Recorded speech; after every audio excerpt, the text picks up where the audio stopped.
What's going on, everybody? Spaceballs here. Welcome back to another Summoners War 2 video. Alright, today we're going to talk about 3 DPS units that are absolutely amazing in this game. 2 of them are free to play.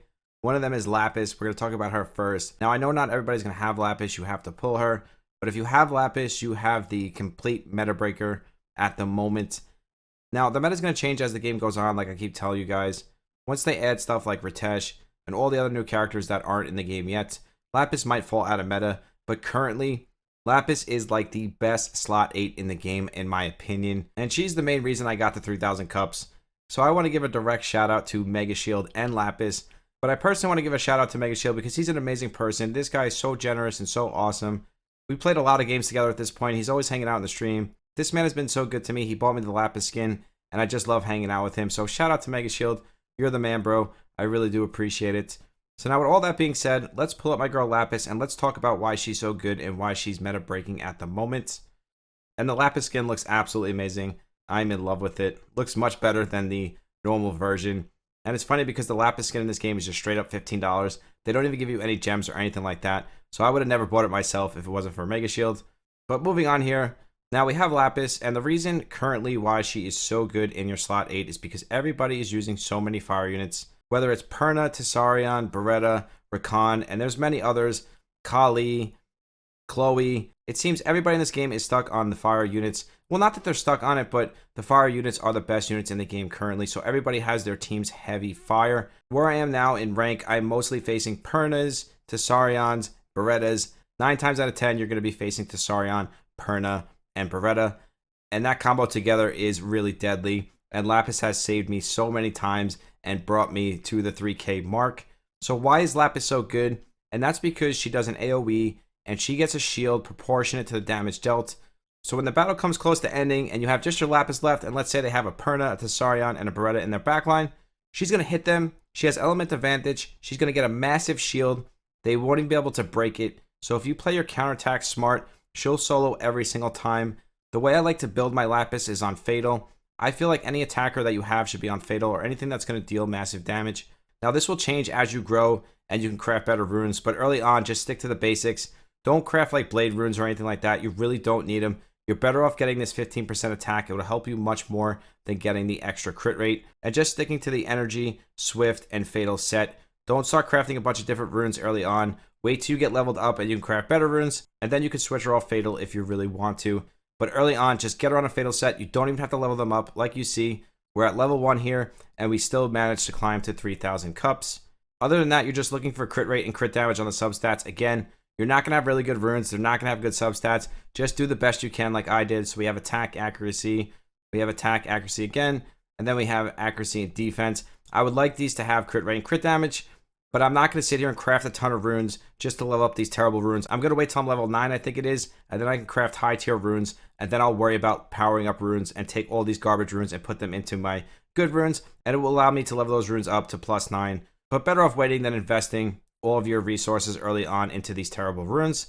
But you do want to have runes on the character, don't get me wrong here. Even common runes, but you want runes on your character no matter what. Don't bring your character into battle with no runes. That is a bad move. Because if your enemy has green runes and you don't, he's just going to outstat you, so you don't want that. Better just throw anything on them. And if you have Lapis, don't sleep on her. Don't leave her in your storage. I promise you, take her out, put her in your slot 8, and she'll carry you straight to 3,000 cups.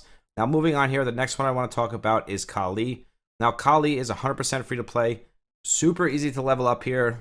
Kind of easy to get the gemstone because you do get a lot of common and rare gemstones early on. And getting this green gemstone on Kali helps a lot because, again, you're getting increased damage by 20%. On top of the ignores defense, Kali is one of the best damage dealers, I think, currently in the game. Up until I started pushing to 3,000 cups, I was using Kali in every single team. Now, again, as you grow in this game, you're going to start using Pacific units. You might not want to use Kali. You might go with the way I'm doing it and use Beretta. Eventually, I want to get out of the Beretta meta personally, and I want to put Kali back in my team. So if you have something like a Pony or Wusa, you don't really need to use the Beretta combo if you don't want to. You could use something like a Kali and a Lapis in your slot 7 and 8. Kali is a damage dealer, so we want her on a fatal set. I'm not using her currently, so I took a rune off of her. If I used her again, I would put another green rune back on her. But I don't think I'm going to be using her anytime soon. And don't get me wrong here, it's not because she's not good. It's just because my current team and what I was able to pull on my account, I don't need her right now. But she's a lot of fun to use, and I will definitely be using her in the future. If you're having issues getting through tanks and stuff like that, Kali is the answer to it. In my opinion, the best free-to-play damage dealer in the game currently, because again, you get her for free. She levels up basically for free, and once you get that gemstone, it just increases her damage that much more and makes her so much more deadly. Now, moving into another free-to-play damage dealer here, we are going to talk about Sophia. Again, everybody gets Sophia when the game starts. One of the best damage dealers in the game currently. So we have 3 elements here. We have Lapis, which is water, but she's not free. So a lot of you guys might not have her. But for wind and fire, you have Kali and you have Sophia, and they're both free units. And both of these units, I promise you, will carry you to 3,000 cups. The best thing about Sophia here is she has no animation. She'll run straight up on the enemy, and most of the time, the enemy won't even catch it. And by the time they do, they'll be late on the counterattack, and the job will already be done by Sophia. She hits 5 times, and she puts up a defense break. If she lands that defense break on the first hit, that means she's hitting 4 more times on a defense break. Now, the way I was doing it before I really got Pacific with my team and wanted to push my cups, I was using Lapis in my 8th slot. I was using Sophia in my 6th slot, and then I was using Kali in my 7th slot, and it was so much fun, and I was wrecking everything. Now, I did decide to switch it out. In the next season, I do want to use that team and push it up to 3,000 cups because I know it can make it, because it carried me all the way up to 2,600 cups before I decided to change my team. And that's just because dealing with the current meta, I don't have Wusa or the Pony or something to counter all of these Beretta Perna combos. So the way I looked at it is if I can't beat it, basically join it, and then I use Soha to steal their Wusa and Perna buffs. And then it allows me to use Lapis to carry me to the top. But before I was doing all that, I was using these 3 damage dealers. You're covering every element, and they are amazing damage dealers. Don't sleep on them, guys. They will definitely do work for you.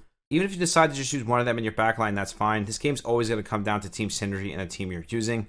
But I can promise you guys this, whenever I go into a battle and I see a Sophia, I get super nervous because Sophia is so fast and I usually can't even see her attacking me. And by the time I notice, my unit's already dead. And I'm like, man, I knew I was going to lose to the Sophia. And if it ends up being Sophia versus Lapis, and we know that Lapis is currently the meta, Sophia will solo Lapis almost every single time. So Sophia is a really good card to play close to your back line. So she definitely gets the praise in my opinion. Once again, she'll be on a fatal set. She is a damage dealer. We are talking about DPS units here today. So every unit we talked about will be in a fatal set. Again, as you move on, you can put them in will sets, whatever you want. But early on, you want that extra 15% attack. It's really important to have. So make sure you're putting them in fatal sets. I know you would think blade sets would be good too. But trust me, the crit is not as important early on as the attack will be. Getting that extra 15% attack is huge because you're not getting much stats anywhere else. So trust me on that. You want that 15% attack. So with all that being said, they're literally giving you the 2 best damage dealers in the game, as in Kali and Sophia. Kali needs a little bit more team love, as in she needs a really good synergistic team.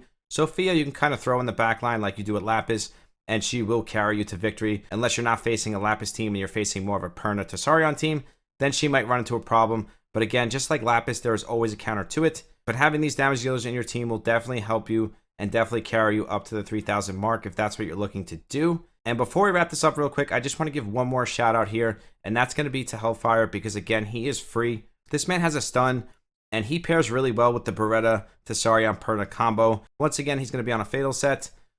Really good unit. I get wrecked by him all the time. Another good damage dealer to throw out there, but you do have Kali, and you don't want to put too many of the same elements on your team, because as we just talked about, if you put too many fire units on your team, you're leaving yourself open to a Lapis solo, and that goes for putting any element on your team or over putting any element on your team. It will hurt you in the long run, so try to mix it up a little bit and spread out your damage dealing elements. It will definitely help you in the long run. If you guys have anything to add to this, please comment down below. I love to hear your feedback, and I love to hear what you have to say. If you want to be a part of the random giveaway that we do here on YouTube, all you have to do is sub to the channel, like, and comment on my past 10 videos, and that will automatically enter you to the random giveaway. If you want to follow me on Twitch and Discord, those are always linked down below. We do 2 monthly giveaways on Discord, random giveaways on Twitch. Thank you guys so much for the support. I truly do love each and every single one of you. I will see you in the next one. Spaceballs out. Peace.